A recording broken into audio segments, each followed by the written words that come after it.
Dear viewers السلام علیکم۔ ہماری آج کی مختصر سی ویڈیو پاکستان کی ایک پراسرار اور دلچسپ شخصیت کے بارے میں ہے جو کسی تعارف کی محتاج نہیں، خاص طور پر بیریا ٹاؤن کے رہائشی لوگوں کے لیے۔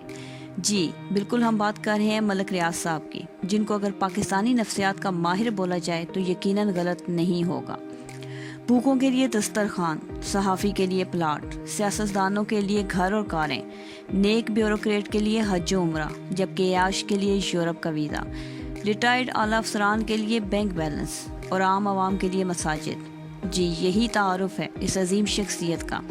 آج کل کے دور میں جب ہر بندہ ڈپریشن اور انگزائٹی کا شکار ہے اور اسے ماہر نفسیات سے رجوع کرنے کی ضرورت ہے، وہاں اگر ایک پاکستانی نفسیات کا ماہر خود چل کر آپ کے پاس آئے اور آپ کی زندگی میں آسانیاں بانٹے اور آپ کی خواہشات پوری کرے تو کون کافر انکار کرنے کی جرت کرے۔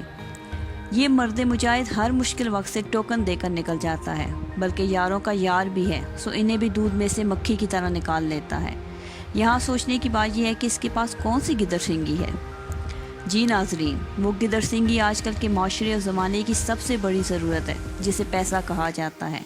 یہ جانے بغیر کہ وہ پیسہ کیسے اور کہاں سے کمایا گیا، اس کی بنیادوں میں کس کی مجبوری، آہیں اور سسکیاں ہیں، کتنے لوگوں کی آس، امید اور بد دعائیں اس کا مدفن ہیں۔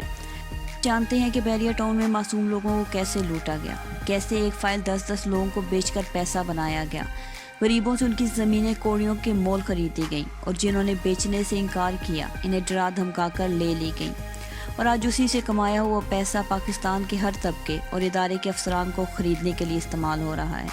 کسی نے کیا خوب کہا ہے، دیار مصر میں دیکھا ہے ہم نے دولت کو، دیار مصر میں دیکھا ہے ہم نے دولت کو، ستم ظریف پیغمبر خرید لیتی ہے۔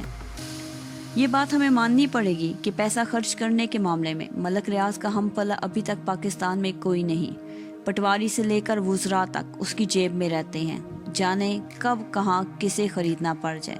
ابھی حالیہ برطانیہ میں پراپرٹی کا کیس ہی دیکھ لیجئے، سننے میں آ رہا ہے کہ 40 ارب روپے پلی بارگیننگ میں دیے جا رہے ہیں، مطلب کیس کلوز۔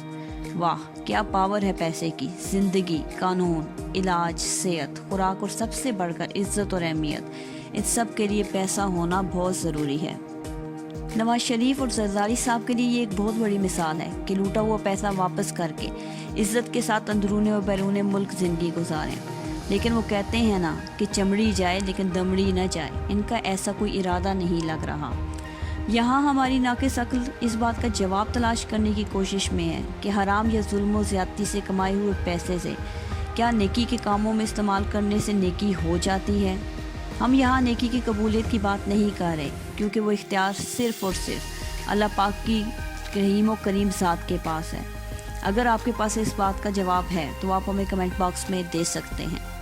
ویڈیو پسند آنے کی صورت میں چینل کو سبسکرائب کرتے ہوئے ساتھ موجود نہ بجنے والی گھنٹی کی علامت کو دبا دیجیے تاکہ آنے والی ہر نئی ویڈیو آسانی کے ساتھ آپ تک پہنچ سکے۔ شکریہ۔